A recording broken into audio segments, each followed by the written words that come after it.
آقا عذاب ہو رہا تھا. ہائے ہائے وہ چیخیں، ہائے ہائے وہ آہیں، وہ فغائیں.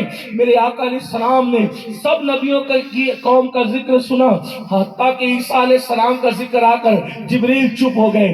تو میرے کریم آقا تڑپ گئے. میرے آقا کے دل میں اپنی اولاد سے زیادہ میں ذمہ دار ہوں اپنی گفتگو کا. توجہ کرنا. ہائے ہائے ہم نے کیا بے وفائی کی اپنے نبی سے، ہم نے کیا جفا کی اپنے نبی سے. اللہ اکبر. ہم نے کس قدر اپنے نبی کو سلے کے اندر بے وفائی اور جفا کاریاں دی ہے.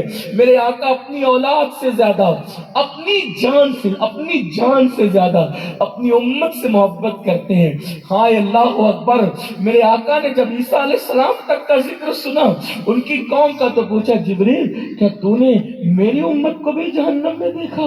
جبریل تو نے میری امت کو بھی جہنم میں دیکھا؟ جبریل تو نے میری امت کو بھی جہنم میں دیکھا؟ جبریل چپ ہے.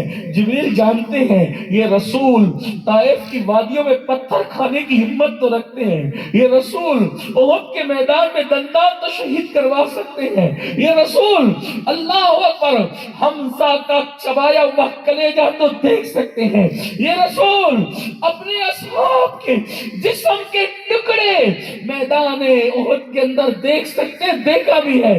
لیکن امت سے اتنی محبت ہے، حالانکہ اصحاب بھی امت میں ہے لیکن وہاں مسئلہ شہادت کا ہے اور درجات کی بلندی کا ہے. تو وہ حوصلہ تو ہے کہ یہ سب دیکھ لیں، لیکن میرے آقا اللہ اکبر امت سے اتنا پیار کرتے ہیں، امت سے اتنی محبت کرتے ہیں کہ اپنی امت کو میرے آقا جہنم میں نہیں دیکھ سکتے. سرکار نے پوچھا اے جبریل کیا تو نے میری امت کو بھی جہنم میں دیکھا؟ تو جبریل امین اب کہتے ہیں ہاں آقا میں نے آج آپ کی امت کو بھی جہنم میں دیکھا.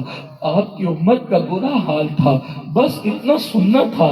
آقا نے جبریل کو چھوڑ دیا اور آقا کہتے ہیں رب حبلی امتی، رب حبلی امتی، رب حبلی امتی. اللہ میری امت کو بخش دے، میری امت کو بخش دے. موٹے موٹے آنسو آنکھوں سے نکلتے ہیں، داڑھی پر آتے ہیں اور میرے آقا کی داڑھی شریف تر ہوتی ہے. کوئی جواب نہیں آیا اللہ کی طرف سے، کوئی جواب نہیں آیا، اس لیے کہ کچھ اور اظہار مقصود تھا. آقا نے مسجد نبوی چھوڑ دیا، اپنا اجرا چھوڑ دیا، اپنا حرم چھوڑ دیا، حتیٰ کہ شہر مدینہ منورہ چھوڑ دیا اور سب چھوڑ کر میرے آقا اللہ اکبر ایک جنگل میں گئے. اور اس جنگل میں میرے سرکار نے اپنے سر کو سجدے میں رکھا اور کہا رب حبلی امتی، رب حبلی امتی، رب حبلی امتی. اللہ اکبر. صحابہ ڈھونڈ رہے آقا کو.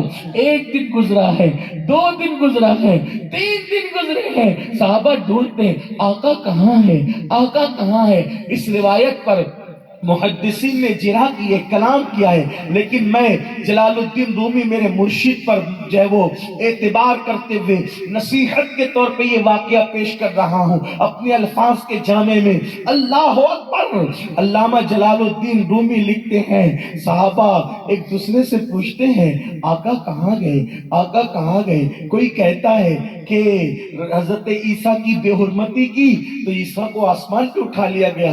کہیں ہم سے بھی تو آقا کی بے حرمتی نہیں ہو گئی، تو آقا علیہ السلام کو بھی تو کہیں اٹھا نہیں لیا گیا. اللہ اکبر. کوئی کچھ کہہ رہا ہے، کوئی کچھ کہہ رہا ہے. مسجد نبوی میں اللہ اکبر ایک شور ہے، ایک تلاش ہے. مدینہ منورہ میں کھانا نہیں پک رہا ہے.